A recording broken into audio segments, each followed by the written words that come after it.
Он начинал как ученик гравера, но стал одним из главных художников эпохи рококо. Его картины путали с работами Ватто, коллекционировали короли и императоры, а позже почти забыли. История Николя Ланкре – это не только про изящные сцены и галантные игры, но и про борьбу за собственный стиль в мире, где даже талант мог оказаться в тени чужого гения.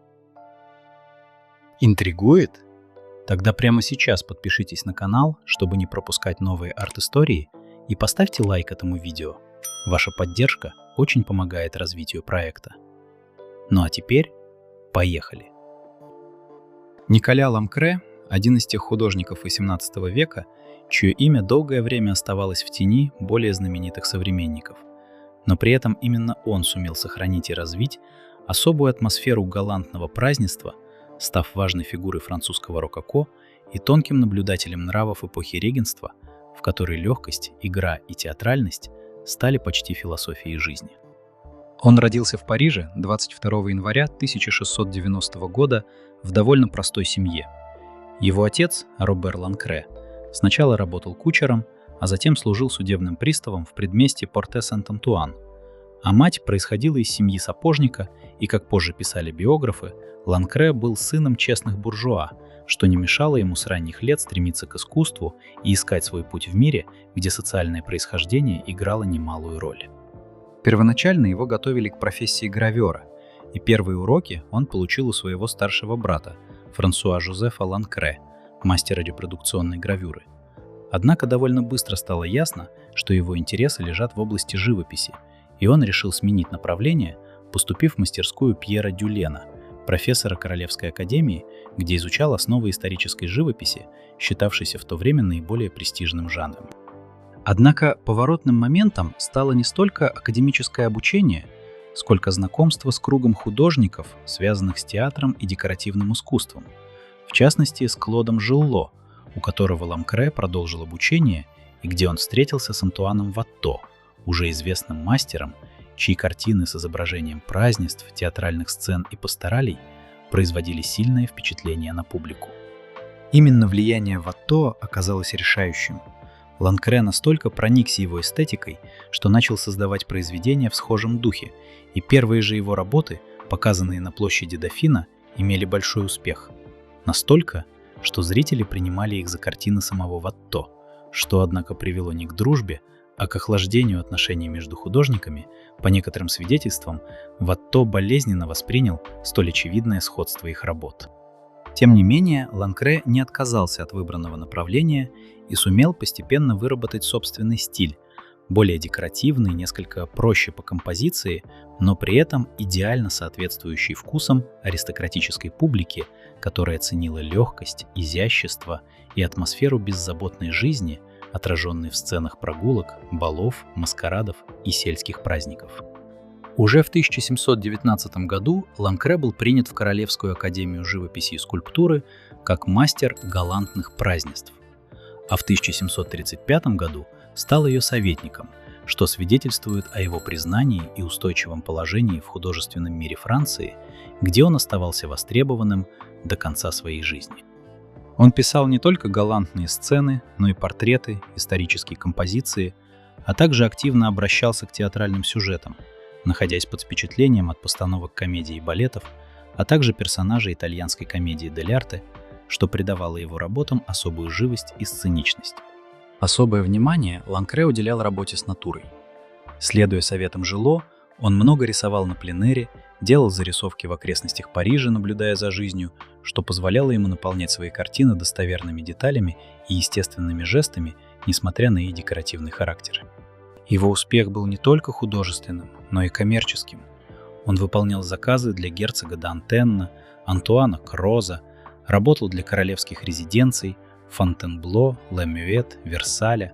Его произведения приобретались для коллекций Фридриха II Прусского и позднее Екатерины II и других влиятельных заказчиков, благодаря чему его произведения распространились далеко за пределы Франции.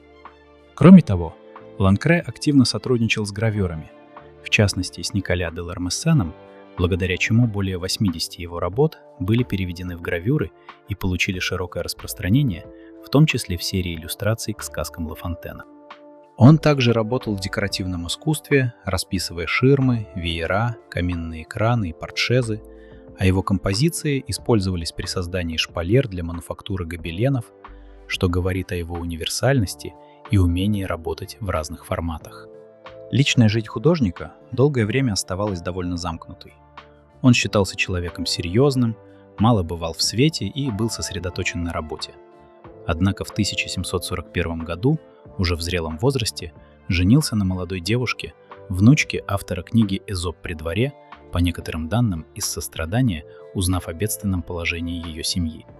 Скончался Ланкре 14 сентября 1743 года от пневмонии, оставив после себя огромное наследие, около 700 картин, а также множество рисунков, часть которых сегодня хранится в крупнейших музеях мира, включая Британский музей и Национальную галерею в Лондоне.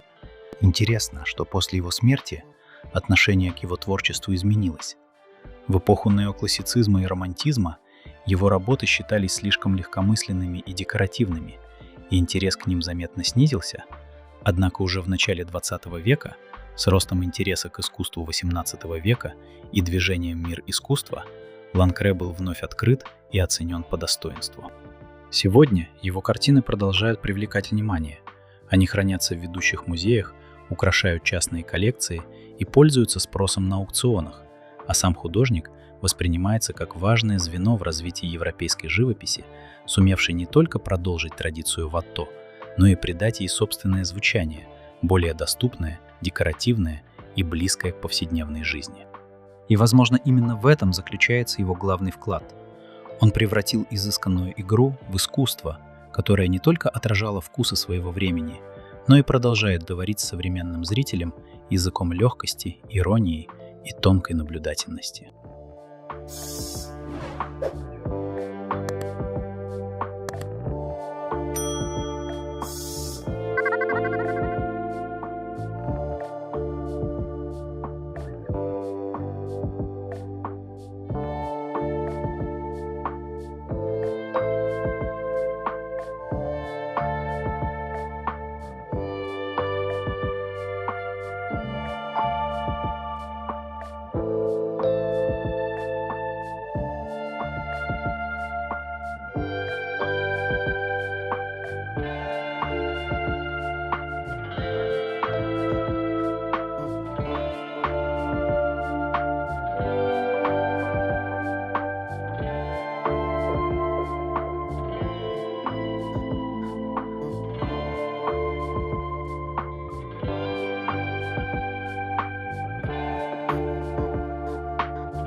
Спасибо, что досмотрели до конца.